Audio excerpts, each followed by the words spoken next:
Hi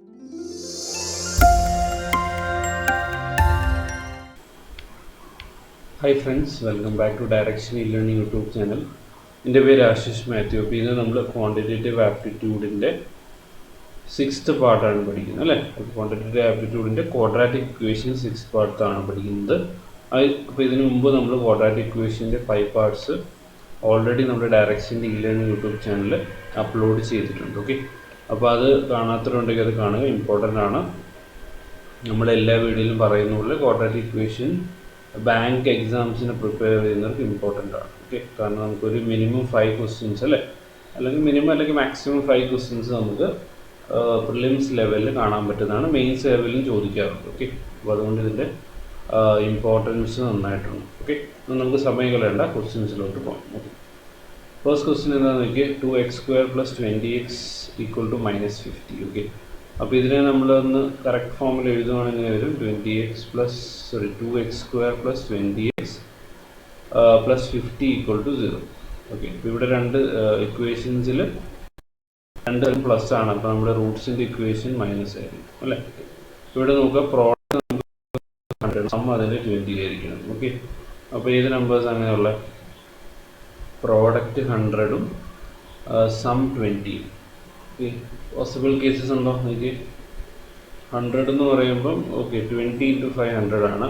okay, പിന്നെ 25 × 4, okay, that is also 100. 10 × 10 അല്ലേ, അത് മാത്രമേ കറക്റ്റ് ആവുള്ളൂ. 10 × 10 പ്രോഡക്റ്റ് 100 ആണ്, ആഡ് ചെയ്യുമ്പോൾ 10 ആണ് വരുന്നത് അല്ലേ. ഓക്കെ, സോറി 20 ആണ് വരുന്നത്.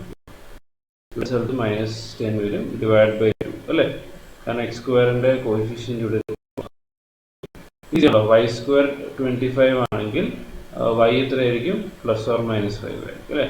അപ്പോൾ ഇതിനെ നമുക്ക് ആദ്യം ഒന്ന് എഴുതാം, ഇത് -5. ഓക്കെ, രണ്ട് സ്ഥലത്ത് -5, താഴെ ഒരു +5ഉം ഒരു -5. ഓക്കെ, കമ്പയർ ചെയ്യാമല്ലോ. നെഗറ്റീവ് ഈ +5നേക്കാളും ചെറുതാണ്. ഓക്കെ, ഇതും സിമിലർ തന്നെ. ഓക്കെ, ഓക്കെ, അപ്പോൾ നമ്മുടെ ആൻസർ എന്തായിരിക്കും? നമ്മുടെ x < or = y ആയിരിക്കും അല്ലേ. ഈസി ആണല്ലോ. ഓക്കെ, അടുത്ത ക്വസ്റ്റ്യനിലോട്ട് മൂവ് ചെയ്യാം. ഓക്കെ, ഇവിടെ എന്ത് x = √289. ഓക്കെ, അങ്ങനെയാണെങ്കിൽ എക്സിൻ്റെ വാല്യൂ നമുക്ക് നേരെ എഴുതാം, 17 എഴുതാം. ഓക്കെ, ഇതിനെ നമ്മൾ സോൾവ് ചെയ്യുമ്പോൾ എത്ര എഴുതുന്നേക്ക്? ഇത് y² - 34y. ഓക്കെ, പ്ലസ് എത്ര വരും?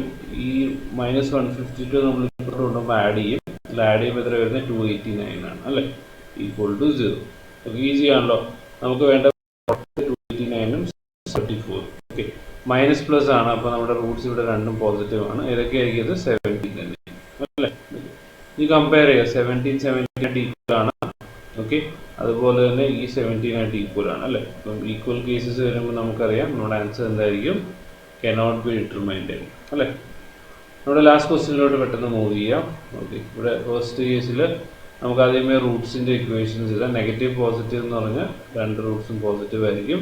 ഇവിടെ പോസിറ്റീവ് നെഗറ്റീവ് ആണ്, അപ്പം നെഗറ്റീവ് പോസിറ്റീവ് ആയിരിക്കും റൂട്ട്സിൻ്റെ ഇക്വേഷൻ, സോറി സൈൻ അല്ലേ. ഓക്കെ, ഫസ്റ്റ് കേസ് നോക്കാം. പ്രോഡക്റ്റ് നമുക്ക് 40 കിട്ടണം, സം 30. ഓക്കെ, അപ്പോൾ ഇതാണ് 8-5 അല്ലേ. ഓക്കെ, സെക്കൻഡ് ഇക്വേഷൻ നോക്കാം. നമുക്ക് പ്രോഡക്റ്റ് കിട്ടുന്നത് 13, നമ്മുടെ സം വേണ്ടത് 7 ആണ്. ഓക്കെ, അപ്പോൾ ഏത് പോസിബിൾ കേസസ് ഉള്ളത്? നമുക്ക് 7 വരാനുള്ള കേസസ് ഏതൊക്കെയാണ്? 30 ആണ് പറഞ്ഞിരിക്കുന്നത് അല്ലേ. ഓക്കെ, അപ്പം ഓക്കെ 2 × 15 വരത്തില്ല, 3 × 10 ഉണ്ട്. ഓക്കെ, 10 - 3 7 ആണ്. ഓക്കെ, അപ്പോൾ അതായിരിക്കും അല്ലേ. അപ്പം നമുക്കറിയാം വലിയ നമ്പർ 10 ആണ്, അപ്പോൾ ഈ നടുക്കത്തെ നമ്പറിൻ്റെ ഓപ്പോസിറ്റ് സൈൻ അല്ലേ. ഓക്കെ, അപ്പോൾ ഇവിടെ -10 ഇവിടെ ആയിരിക്കും, +3 ഉണ്ട്. ഓക്കെ, ഇനി നമുക്കറിയാം x² കോഎഫിഷ്യൻ്റ് 2 ആണ്, അപ്പോൾ ഇവിടെ 2 വെച്ച് ഡിവൈഡ് ചെയ്യുക, താഴത്തെ വാല്യൂ 2 വെച്ച് തരും അല്ലേ. ഓക്കെ, നമ്പേഴ്സ് നമുക്ക് താഴെ ഒന്നുകൂടി എഴുതാം. ഇവിടെ 4 5 -5 1.5. ഓക്കെ, കമ്പയർ ചെയ്യുക. 4 ഈ രണ്ട് നമ്പേഴ്സിനേക്കാളും വലുതാണ്, 5ഉം ഈ രണ്ട് നമ്പേഴ്സിനേക്കാളും വലുതാണ്. ഓക്കെ, ഇപ്പോൾ നമ്മുടെ ആൻസർ ഏതാണ്? ഫസ്റ്റ് ഓപ്ഷൻ ആണ്, x > y ആണ്. ഓക്കെ, ഈസി ക്വസ്റ്റ്യൻസ് ആയിരുന്നു അല്ലേ. ഓക്കെ, നമുക്ക് ആ പ്രൊസീജിയറും നമ്മൾ ഇൻട്രൊഡക്ഷൻ പഠിച്ചു പോയ കാര്യങ്ങൾ അറിയാമെങ്കിൽ ഈസി ക്വസ്റ്റ്യൻ ആണ്. അതുപോലെ തന്നെ ഏറ്റവും നല്ലൊരു സ്കോറിങ് ടോപ്പിക്കുമാണ്. ഓക്കെ, അപ്പോൾ നിങ്ങൾ ക്വസ്റ്റ്യൻസ് ഒന്ന് ചെയ്ത് നോക്കുക. ഇതിന് മുമ്പത്തെ ക്വാഡ്രാറ്റിക് ഇക്വേഷൻ വീഡിയോസ് കാണാത്തവരുണ്ടെങ്കിൽ അത് പോയി കണ്ടേക്കുക. ഓക്കെ, അപ്പോൾ നിങ്ങൾക്ക് നമ്മൾ ഫസ്റ്റ് ക്ലാസ് അതിൻ്റെ ബേസിക്സ് ഒക്കെ പറഞ്ഞു പോയിട്ടുണ്ട്. അപ്പോൾ ഏകദേശം നിങ്ങൾക്ക് ഒരു ഐഡിയ കിട്ടും. ഓക്കെ ഓക്കെ നമുക്ക് ഇന്നത്തെ സെഷൻ ഇവിടെ കൺക്ലൂഡ് ചെയ്യാം. എന്തെങ്കിലും ഡൗട്ട്സും ക്വയറീസ് ഉണ്ടെങ്കിൽ നിങ്ങളത് തീർച്ചയായിട്ടും കമൻറ്റ് ബോക്സിൽ മെൻഷൻ ചെയ്യാം. Okay okay this is Ashish Mathew signing off. Thank you very much.